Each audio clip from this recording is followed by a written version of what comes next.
Ancient Egypt is a land on the edge between water and drought.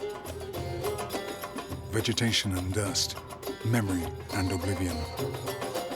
Life and death are in conversation from dawn to dusk, while they shape its landscape and its ideas. Working in the fields and preparing funeral rites are part of the same battle to defeat the night and see the light of day, to turn mud into gardens and barley into beer, to keep living.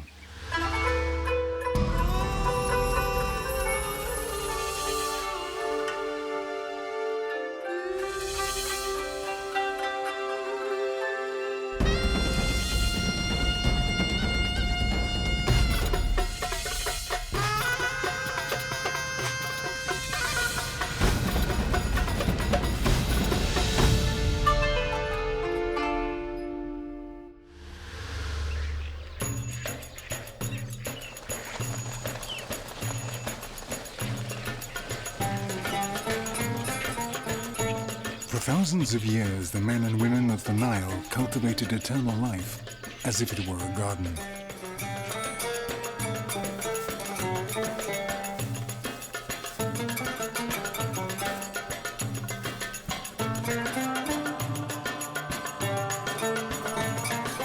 Their artists depicted the afterlife as the fields of Irún, a paradise of green reed beds and channels of water. Everything grew of its own accord and was harvested effortlessly.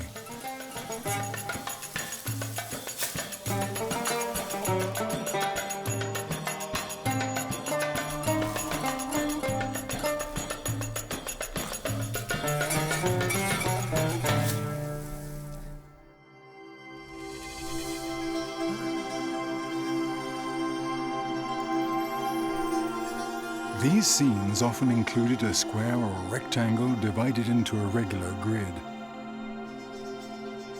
This represented a garden where crops were grown.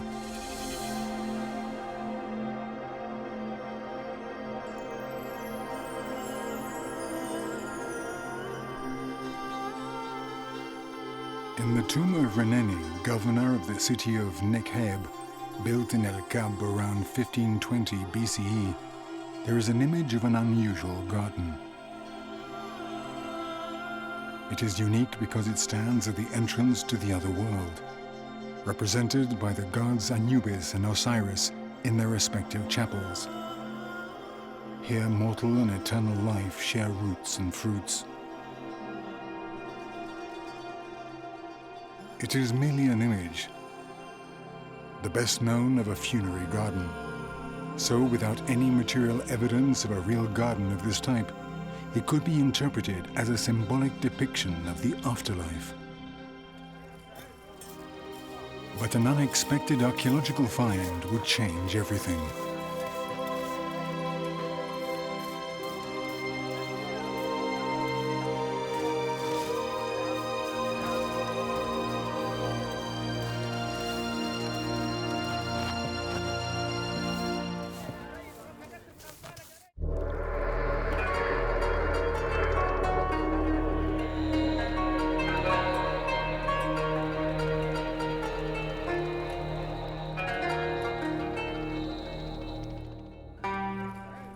Archaeology and agriculture have a lot in common.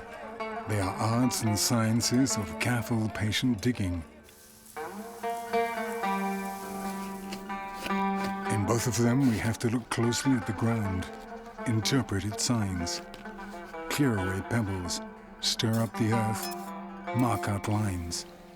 Both teach us to value and love simple things, to take our time and learn from experience. On the west bank of the Nile in Luxor, the work of the farmer and the archaeologist come together. There, the hill of Dra Abu el-Naga is the center of operations of the Djehuty project, an ambitious Spanish archaeological program directed by the Spanish National Research Council under the guidance of Egypt's Ministry of Antiquities. Its mission is to excavate and restore the funerary monuments and tombs of a large archaeological site, publish its findings, and explain them to the public. and bring these people back from oblivion with their heritage of customs, values, and ideas about life and death.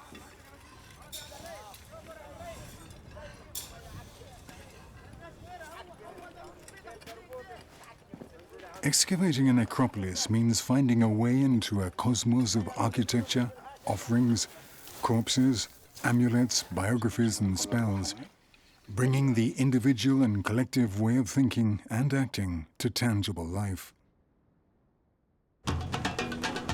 This journey through ancient Egypt follows the thread of the duality of Osiris, god of the afterlife and of agriculture, king of the risen dead, and lord of the seeds which are buried to create new life.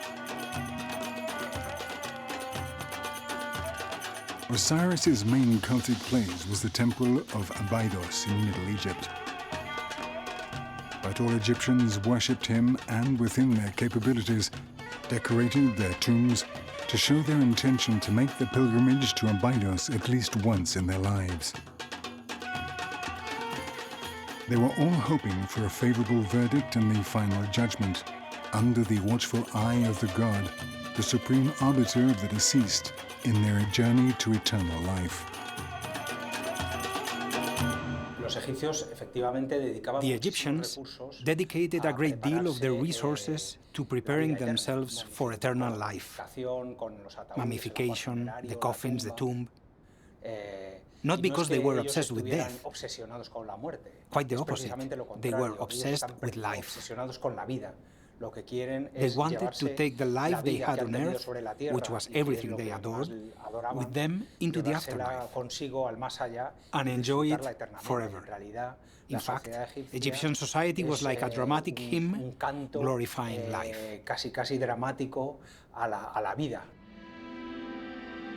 Looking for a way to defeat death as the final annihilation, the Egyptians found a model in the life of plants. They saw how crops died and grew back in a cycle and formed the idea that the key was not to avoid death, but to overcome it and be reborn. With this goal, they developed a system of beliefs and rituals to help them pass successfully into the beyond and achieve eternal life.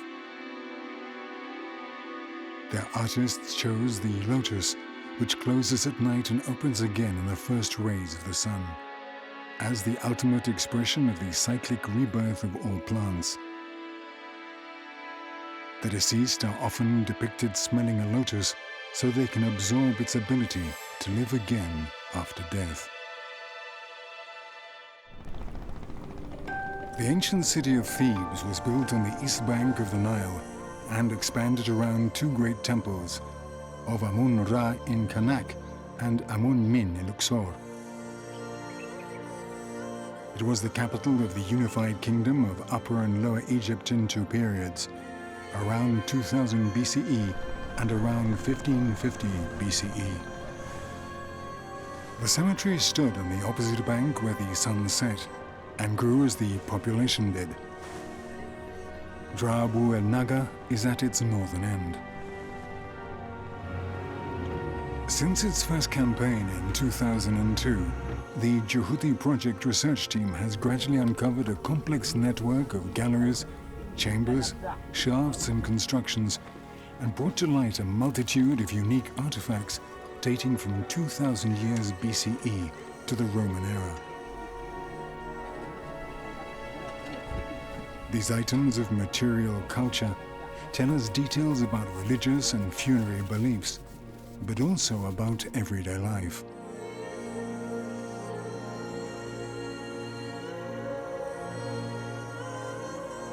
They include bows and arrows, a bronze mirror, wooden dolls, and flowers. When Howard Carter discovered Tutankhamun's tomb, he ended one of his first lectures on the discovery with an inspiring comment that despite all the gold they found in Tutankhamun's tomb, the most remarkable and perhaps the most valuable find was the flowers which had adorned the body.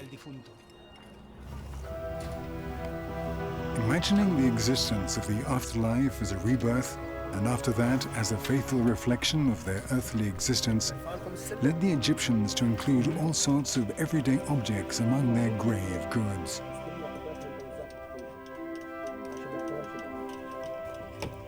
A shaft with clear signs of having been looted in ancient times revealed an exceptional find.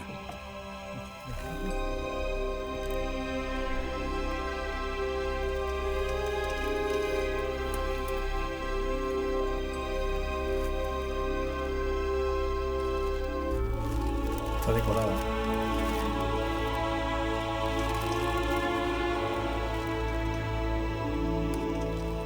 This was a pair of leather sandals in very good condition. They were dyed bright red and decorated with great care.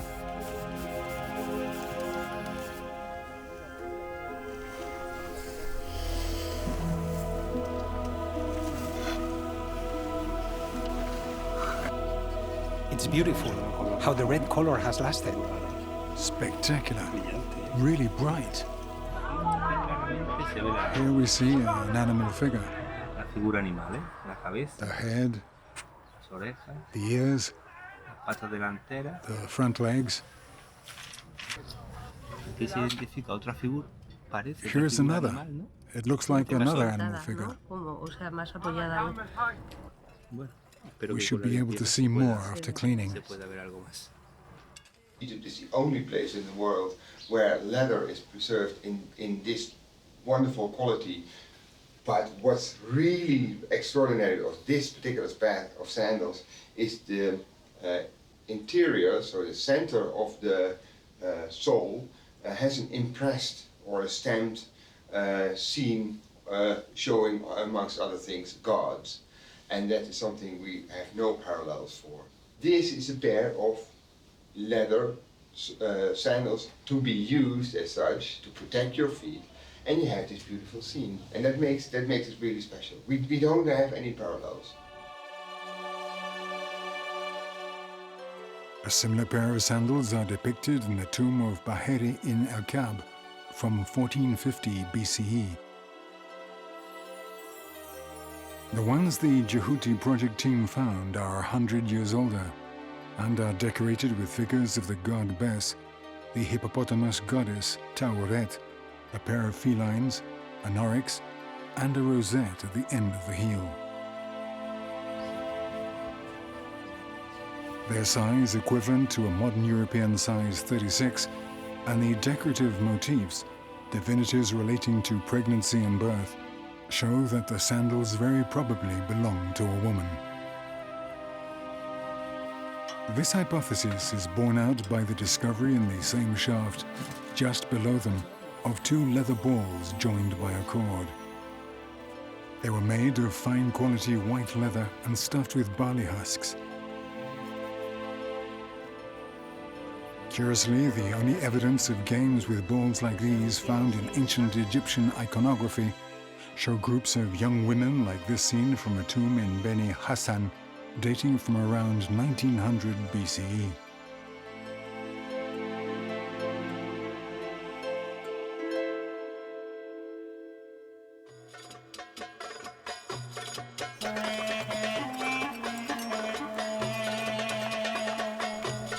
Each piece we dig up, every tomb and every mummy, gives us valuable information about life in ancient times. And each one is also a key, because we stand at the doors of the kingdom of Osiris, Lord of Eternity. But who was the king of the reborn dead? Osiris was a god. He embodied all cyclical processes, those that repeat forever. For example, in the case of human beings, Osiris represents the idea of life, death, and rebirth. Just as in the case of plants, he embodies the life cycle of the crops that die and come back to life, that die to be reborn. In the beginning, the god Osiris was a human being, a benign and blameless king. His brother Seth, consumed by jealousy, murdered him, cut up his body and scattered the pieces all over Egypt.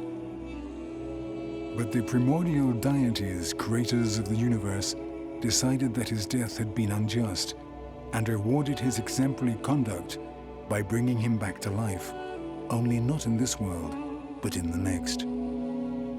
Thus, the deified Osiris became the inspiration and model for other mortals who want to live again in body and soul after taking their last breath. To achieve this, they must imitate his qualities, so the inscriptions show that each person who dies is linked and compared to him. In the afterlife, the gods await the deceased.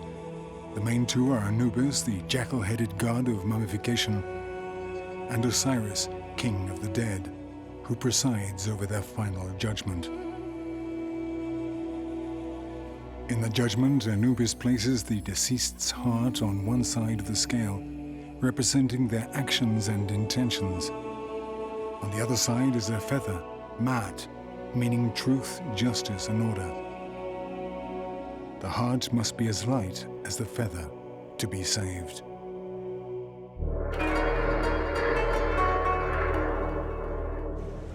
The journey on the river at night to the afterlife is a series of tests which the deceased can only pass if they know certain names, keys, and magical formulas.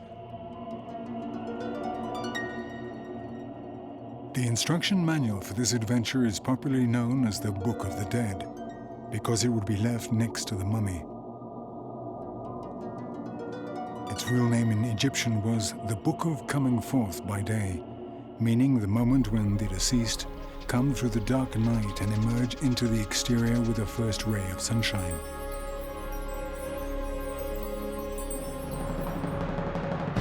Finally, exultant, they can enjoy their offerings. Their dream of eternal life has been fulfilled. The spells were first written on the shroud or the linen bandages which wrapped the embalmed corpse.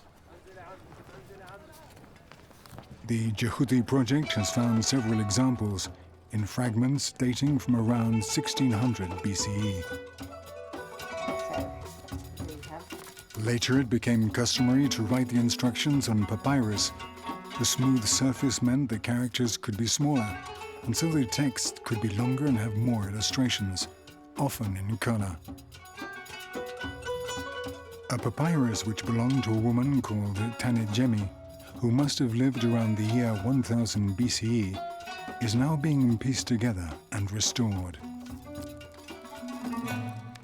Between the use of linen and papyrus in the year 1470 BCE, the scribe Djehuty, overseer of the treasury of Queen Hatshepsut, ordered his personal book of Coming Forth by Day to be written on the walls and ceiling of his burial chamber. We are in the burial chamber of Djehuty. The walls and ceiling were decorated with the Book of the Dead.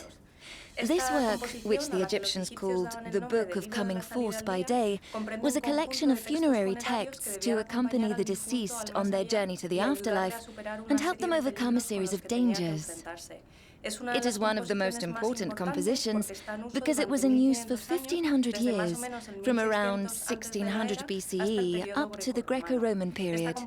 This text is very useful for Egyptologists as it tells us about the hopes and fears of the deceased as they approach their new life after death. Djehuty's version is important because it's one of the very earliest versions found of this funerary text, and one of the longest.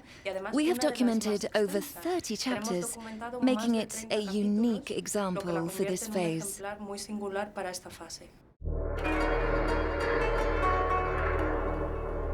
As well as knowing the spells and asking their gods for help, amulets were used to protect the deceased. Amulets made of precious metals and gemstones were much sought after by ancient grave robbers and now rarely found. But several mummies have revealed pleasant surprises for the Djehuty project archaeologists. X-rays show small metal plaques with signs engraved on them. They form part of a necklace which was placed over a heap of yellow sand in the cavity left by the heart. This is an interesting case. This mummy had been looted. There was a packet here which was removed, and we've just seen underneath. The grave robbers took everything they thought was valuable, but they missed this little chain of metal pieces. The X-rays show they're metal, and even show the design on two of them. One had a jet pillar and the other a heart, right? That's right. We can assume the others do too. But as they overlap, they can't be seen on the X-ray. They're on a string. Each one is bell-shaped and has a hole for the cord to go through. How many do you think they are? How many little plates? We've counted them and it looks like 8. And there are also 2 faience amulets. So we'll try to recover them too.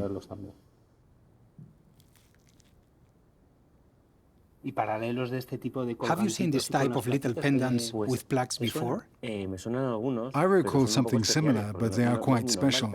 We don't usually see these documented. In the royal tombs of Tanis, little plaques were found close to the body. Of course, they are very grand royal tombs, and the remarkable thing is that there are a number of them, 8 in both cases. Let's try to take the plaque out. Yes, it's gold, like in the tombs of Tanis. Wonderful. The amulets turned out to be silver gilt. Fortunately, the grave robbers who tore the mummy apart looking for metal objects didn't see them, because the embalmers had poured resin over the necklace, which turned it blank.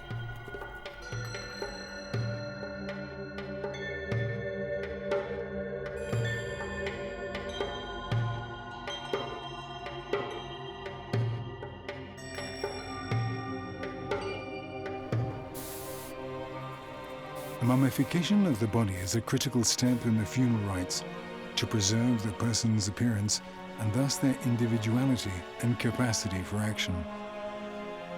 A new surprise attests to how hard the embalmers worked to stop the corpse from decaying. Hey, Salima. We have a very, very special thing. Really? What? Your present. Hello, you. Yes. Oh, it's very nice, Mummy. It's nice. Yeah. Cat, beautiful. Yeah, very beautiful. And this is the cat with the abdominal butt.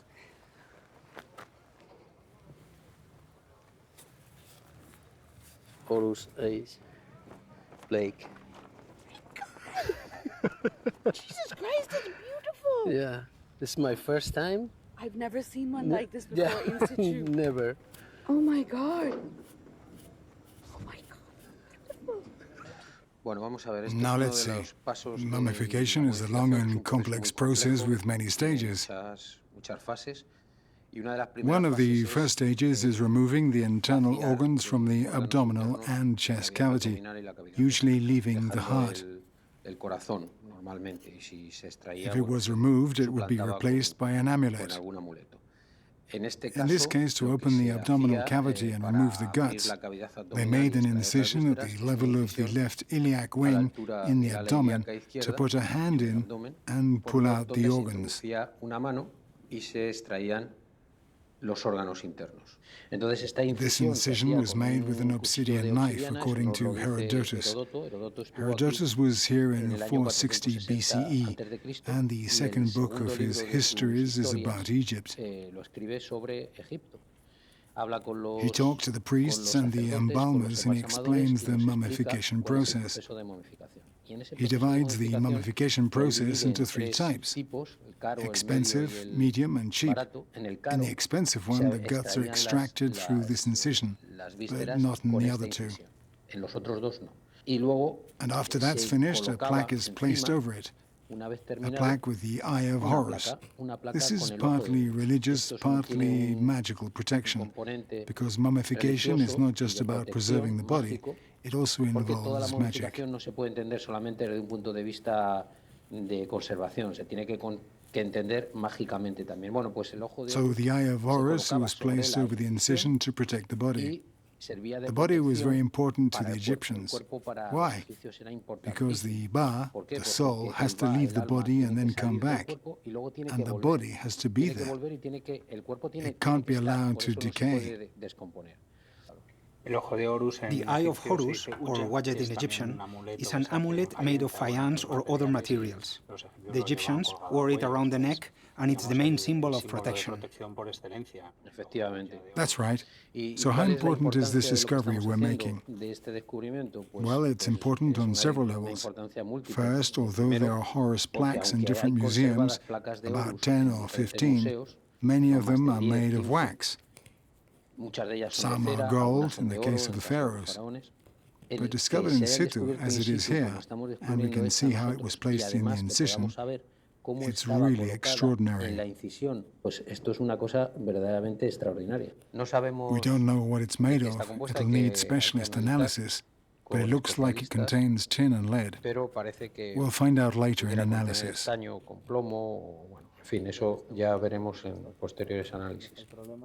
It's moving. It's coming loose. Wonderful. Wow, it's beautiful. Fantastic.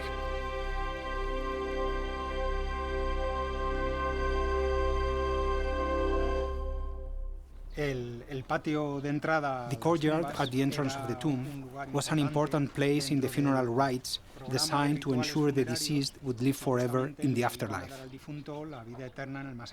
Here in the courtyard, for example, they performed the opening of the mouth. The mummy was brought here and placed standing up. A Zen priest, wearing a panther skin and burning incense, would bring different instruments to the mummy's mouth. With the right words, this was supposed to restore the dead person's ability to speak, see, hear, walk, and live and enter the shaft by day or night. The opening of the mouth ceremony was very important in the Egyptians' beliefs about eternal life and how to achieve it. One thing that makes the opening of the mouth ritual special in the tomb of Djehuty is that this is one of the oldest written versions we have. It skillfully combines the image of the officiating priest and the text explaining the scene. The mummy would recover its vital functions thanks to the opening of the mouth ritual, and to continue living, it had to eat.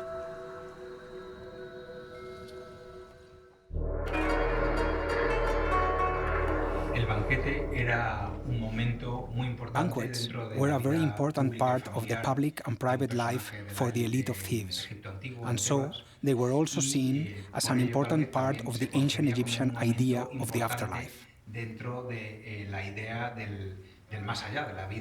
the tomb of Djehuty, we have a very unique banquet because it depicts him alone, without any of his brothers and sisters.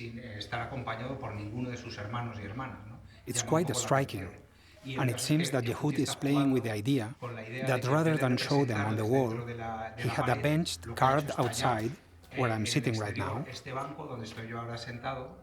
as if he were inviting family and friends to come here in person and sit with him for this imaginary banquet.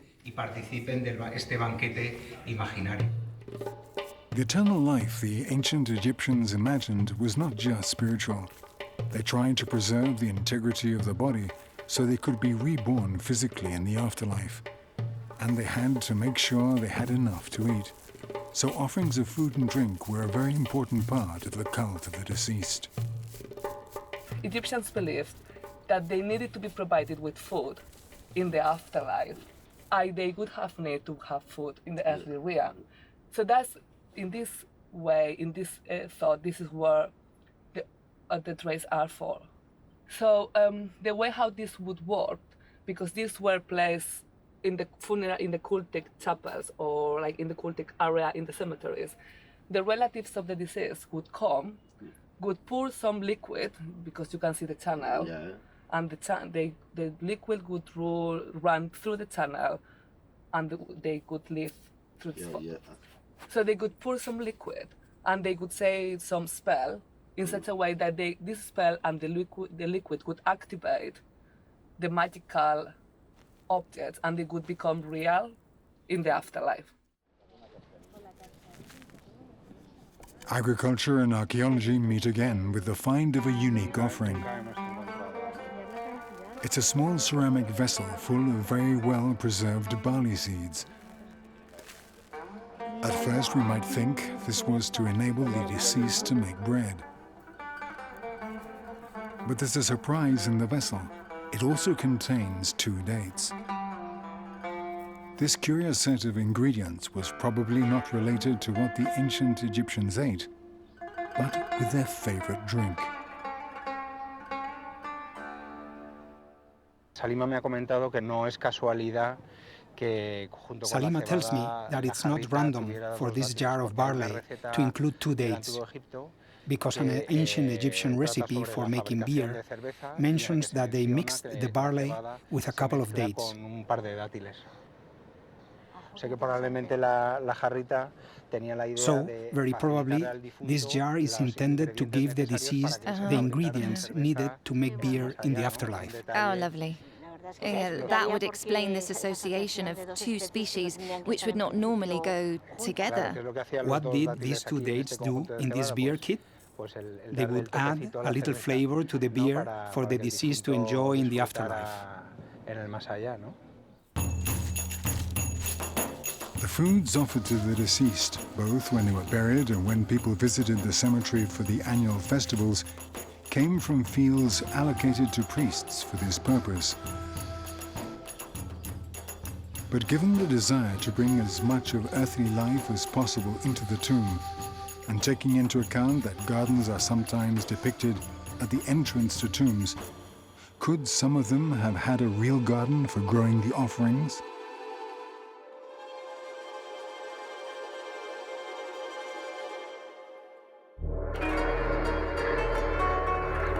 For thousands of years, ancient grave robbers were mostly interested in what was inside the shafts and chambers, for obvious reasons. And for centuries, the work of archaeologists in Egyptian necropolis also took place mainly inside the tombs. The entrances and the areas around the burial place seem to have nothing to offer to scientists and thieves alike. But thanks to this lack of interest, our team of archaeologists has made an unexpected discovery, unparalleled in the history of Egyptology.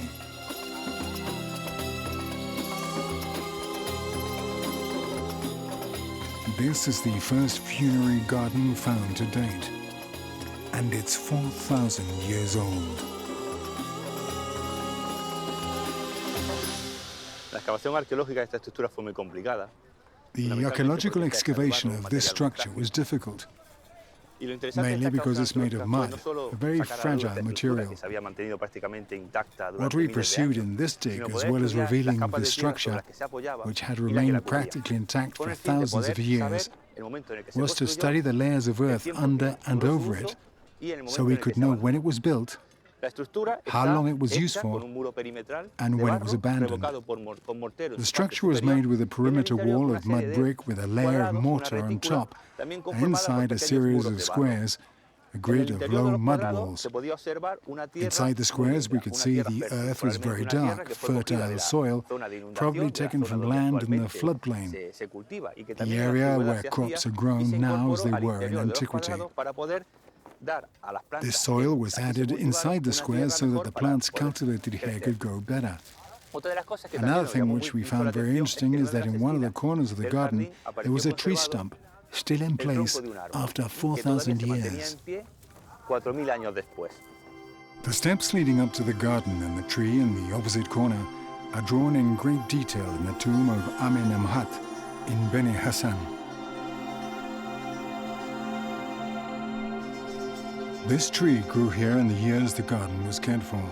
An analysis of the wood and the growth rings show that it was a tamarisk tree which lived about 26 years.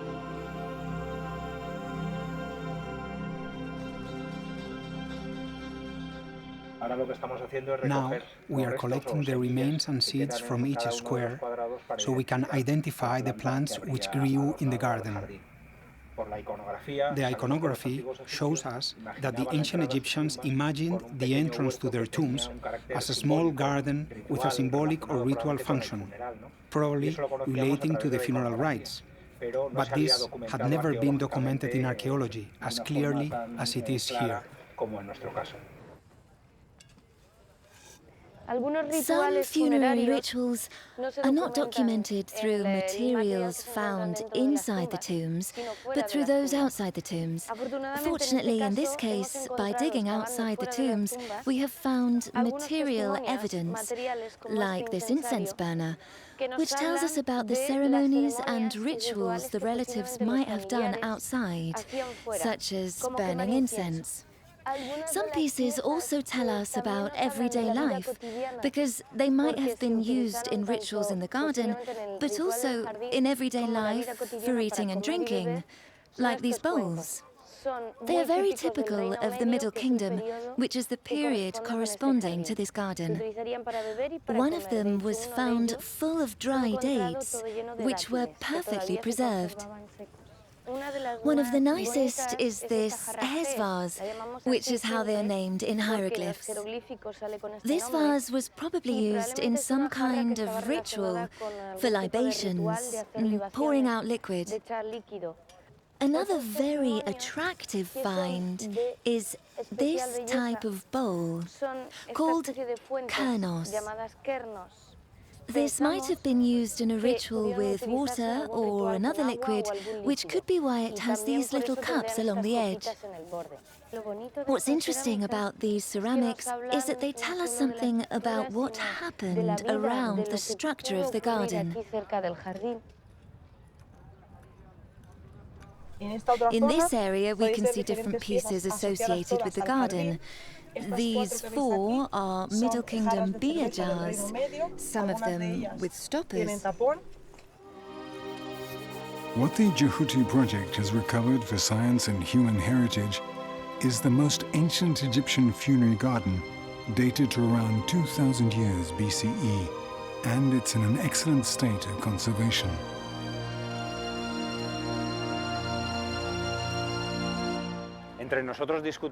We debate among ourselves if the structure we found should be called a garden or a vegetable garden, because we still don't know whether the plants grown here were more symbolic, alluding to the afterlife, or if they were for practical use, relating to offerings to the deceased.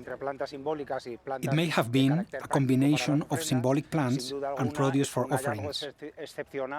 In any case, it's an exceptional find and provides solid evidence that the ancient Egyptians not only believed in a spiritual afterlife, but they wanted to live again physically.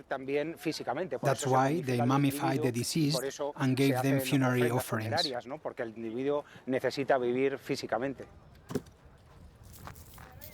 We don't often find digs in Egypt analyzing seeds and pollen from 4,000 years ago.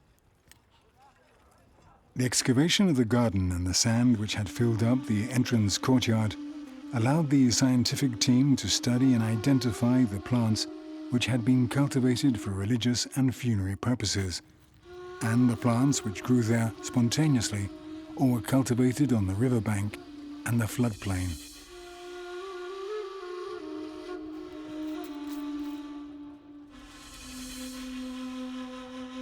Also, the strata of the soil still shows traces of rainfall and sandstorms from 2000 to 1500 BCE.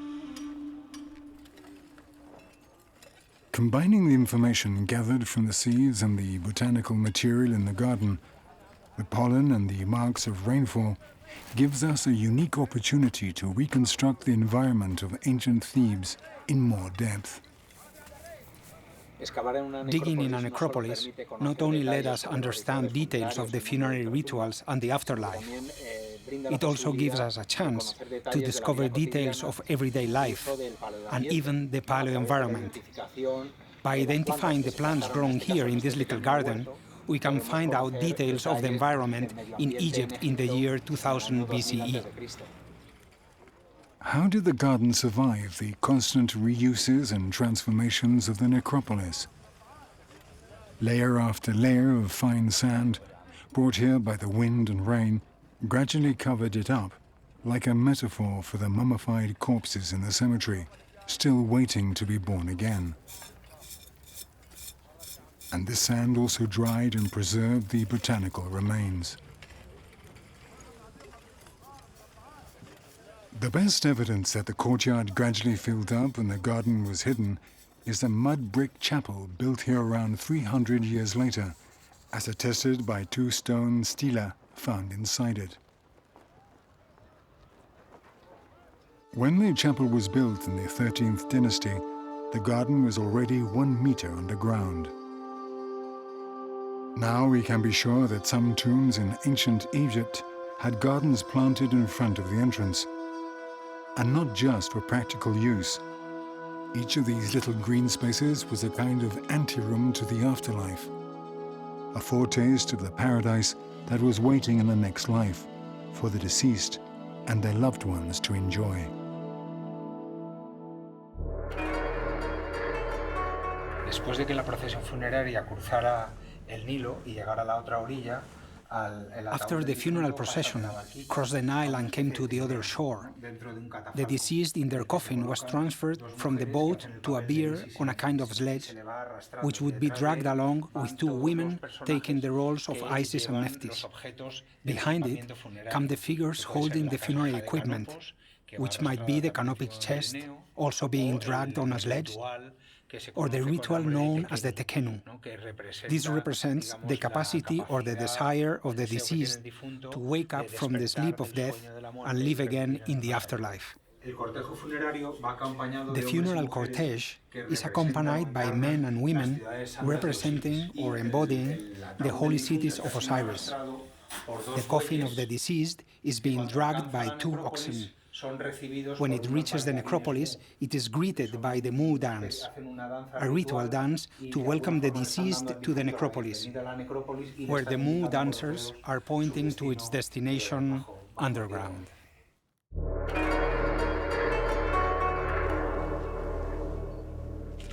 Once the body has been preserved by mummification and arrangements have been made to provide regular offerings for the deceased to eat in the afterlife, a coffin is needed. The Egyptian term for a coffin translates as possessor of life. The style of the coffins changes over time. The oldest were simple rectangular boxes, preferably painted. The deceased would spend the night safely inside it and come out at dawn to enjoy the offerings left or symbolically invoked in the chapel above. Sometimes the coffin would be decorated with inscriptions referring to the gods of the underworld, such as Osiris and Anubis, and to the offerings the deceased would like to receive. The simple-shaped coffins developed into anthropomorphic ones in the shape of the mummy and with more complex decoration. These might depict a wrapping of feathers like wings, which would let the deceased fly out of the tomb and return at nightfall.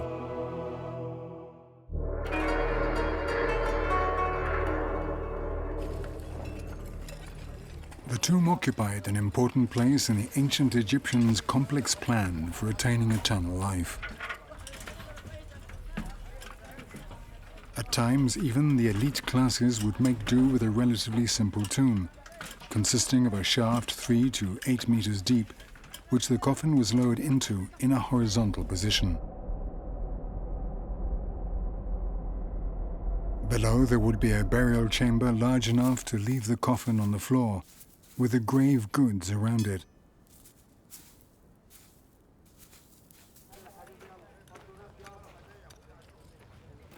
The shaft would be sealed and a small mud brick chapel built next to it for the offerings.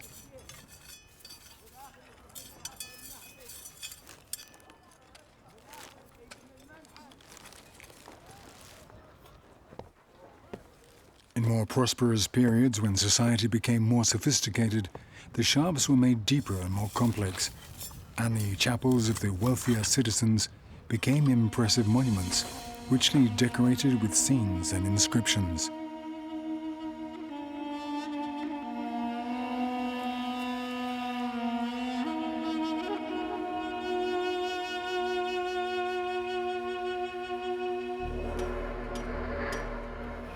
If the owner of the tomb had a choice, they would choose for the decoration to be carved into the rock of the hillside, or on stone stela. This was the longest-lasting medium, and so the most suited to remaining unchanged over time and making the dream of eternal life a reality. Como más claramente se ve que en realidad donde It's estamos clear no es una tumba, that where sino we una are now capilla, is not es a que está tomb, orientada but de a tal chapel. forma que entra la It luz faces the a lo sun largo del so that the pasillo, light comes all the way recorre down the todo corridor, el through the monument, para to light up golpear the statues of al Djehuty and his final parents a la at the far estatua de end. Djehuty con sus padres, ¿no? Esto es la máxima expresión This del, attests to the fact de that que this se is a trata kind of efectivamente de un temple, templo, una capilla a rock rupestre. chapel. Just as tombs became more sophisticated, temples changed from mud brick to buildings made of stone in search for eternity. Quarries now became significant places, not just for their material value, but for their strategic role in the great plan to conquer death. Quarries such as Gebel el-Sisila were seen as shrines, and those responsible for mining the blocks of stone that would build sacred sites to last forever immortalized their own names in the rock. The temples of the city of Thebes were mostly limestone, but for the most important parts, the Egyptians preferred to use other types of stone, such as grey or pink granite or sandstone, which they valued especially highly. To get sandstone, they had to travel farther south, and one of the main quarries was at Gebel el-Silsila. Especially in the period of Hatshepsut, large quantities of stone came from Gebel el-Silsila, and the great dignitaries who came here to organize the work built little chapels to honor themselves, their wives and families. So this place became a spectacular location. On one hand, the huge quarries, and on the other, these little chapels which the officials built for themselves facing the river.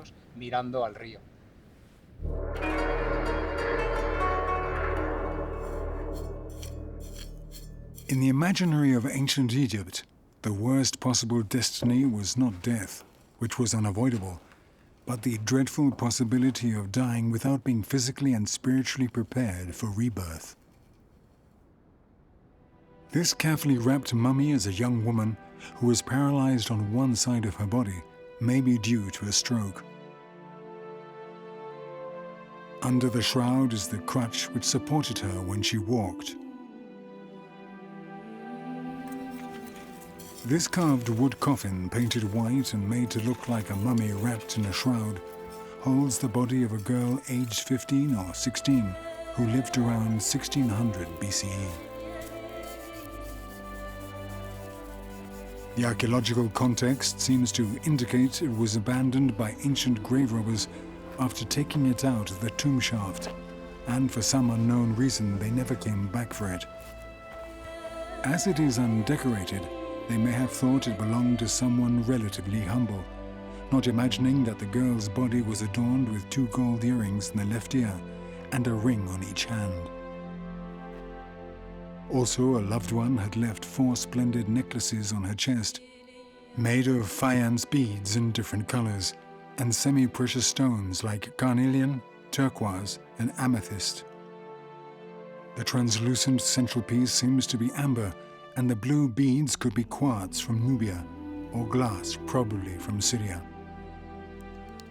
Either way, the 1900 evidence for the international trade in exotic luxury products through the Middle East around 1600 BCE.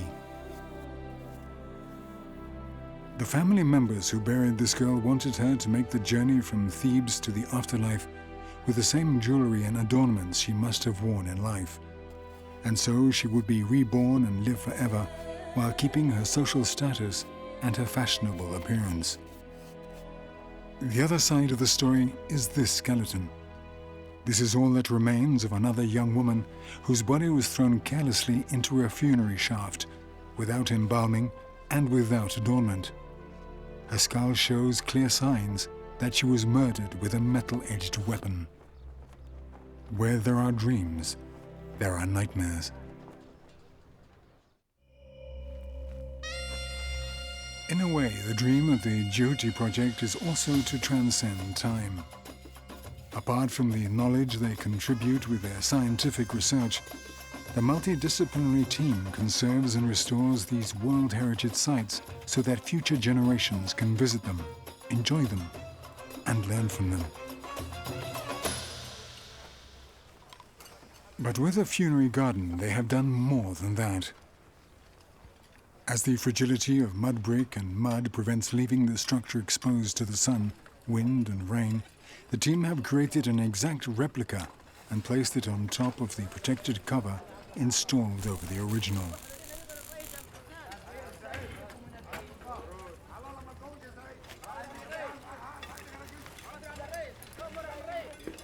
Now, when visitors come to see the decorations of the tombs of Djehuty and his neighbor Heri, they can also see how ancient Thebes created funerary gardens built to last forever 4,000 years ago. The Djehuty project began in January 2002, quite a few years ago, when Rice Ali and I began working here with a great deal of enthusiasm and passion. At that time, the site and the tomb of Djehuty looked nothing like they do now. The two of us have spent most of our lives here since then. I'm pretty sure Djehuty would thank us. We hope we have contributed a little to research, science, history, art, and to the protecting and promoting the heritage of Egypt, which is also World Heritage.